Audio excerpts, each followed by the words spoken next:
खंडवा के एक मदरसे में नकली नोटों का जखीरा मिला है और पूरे प्रदेश में हड़कंप मच गया।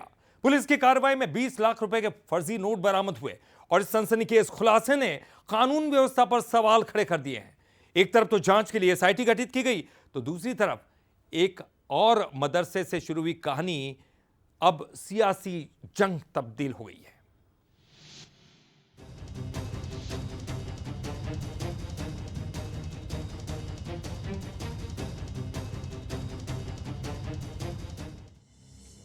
खंडवा जिले के जाबर थाना क्षेत्र के पेठिया गांव में एक मदरसे से नकली नोटों का जखीरा बरामद हुआ। पुलिस ने इमामबाड़े में छापा मारकर 500 रुपये के नोटों के बंडल बरामद किए, जिनकी कुल कीमत करीब 20 लाख रुपए है।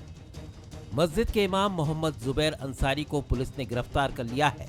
पूछताछ में उसने कबूला है कि नकली नोटों का कनेक्शन खंडवा से है। वो बुरहानपुर का रहने वाला है। ऐसे में पुलिस बुरहानपुर में सर्चिंग कर रही है। इमाम जुबैर पहले भी महाराष्ट्र के मालेगांव में 10 लाख रुपए नकली नोटों के साथ पकड़ा जा चुका है। खंडवा पुलिस ने पूरे मामले की जांच के लिए एसआईटी गठित की है, जिसमें एएसपी, डीएसपी और जाबर थाना प्रभारी शामिल हैं। एसआईटी अब ये पता लगाने में जुटी है कि नोट कहां छापे जा रहे थे। इमाम रह रहे थे, जिनको मालेगांव पुलिस ने पकड़ा है और उनके कब्जे से लगभग 10 लाख रुपए के नकली नोट बरामद हुए हैं। प्रारंभिक जांच में ये पता चला है कि उस कमरे में आरोपी मोहम्मद जुबैर रहता था, जो बुरहानपुर के हरीरपुरा मोहल्ले का रहने वाला था। इस सनसनीखेज खुलासे के बाद सियासत भी गर्मा गई है। कैबिनेट मंत्री कैलाश विजयवर्गीय ने मुख्यमंत्री से राज्य के मदरसों पर सख्त निगरानी की अपील की है, ताकि इस तरह की घटनाएं दोबारा ना हो। उन्होंने कहा कि ये प्रदेश की आंतरिक सुरक्षा से जुड़ा गंभीर मसला है।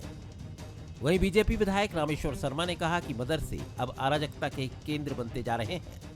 बहुत सारे बाहर के लोग आकर वहाँ पर शिक्षा प्रदान करने की शिक्षा प्रदान तो नहीं कर रहे हैं, बाकी अलगाववाद पैदा कर रहे हैं और इस प्रकार अवैध गतिविधि का संचालन कर रहे हैं। हम प्रदेश के मुख्यमंत्री जी से निवेदन करेंगे कि मदरसों के लिए और उनके व्यवस्थापन के लिए कोई एक कड़े नियम बनाना चाहिए। ये मदरसा कभी कभी आतंकवादी गतिविधियों के केंद्र निकलते हैं, कभी कभी वहां पर जो है गुप्तचरों के काम होते रहते हैं। ऐसे मदरसों को बंद करना अब अति आवश्यक है। सरकारों को सख्त कार्रवाई करना चाहिए। मालेगांव में आज भी पकड़ा जाता है और खंडवा में नकली नोट मिलते हैं। इससे आप समझ लीजिए कि मदरसों का जाल पूरे विश्व में फैला हुआ है और इसलिए ऐसे मदरसों को ध्वस्त करना अति आवश्यक है। मदरसे पर मची महाभारत में अब कांग्रेस भी कूद पड़ी है।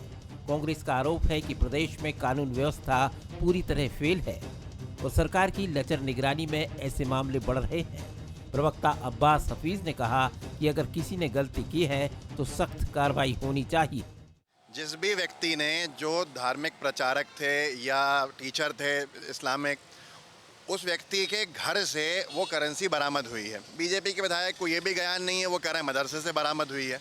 लेकिन जिस भी व्यक्ति ने कृत्य किया है उस पर कानून अपना काम करेगा। ये तो बीजेपी की सरकार की नाकामी है। भारतीय जनता पार्टी की सरकार 15 साल नहीं, आज 25 साल पूरे करने वाली है। 22 साल हो गए हैं। ऐसे में प्रदेश में अपराध का ग्राफ बढ़ता जा रहा है।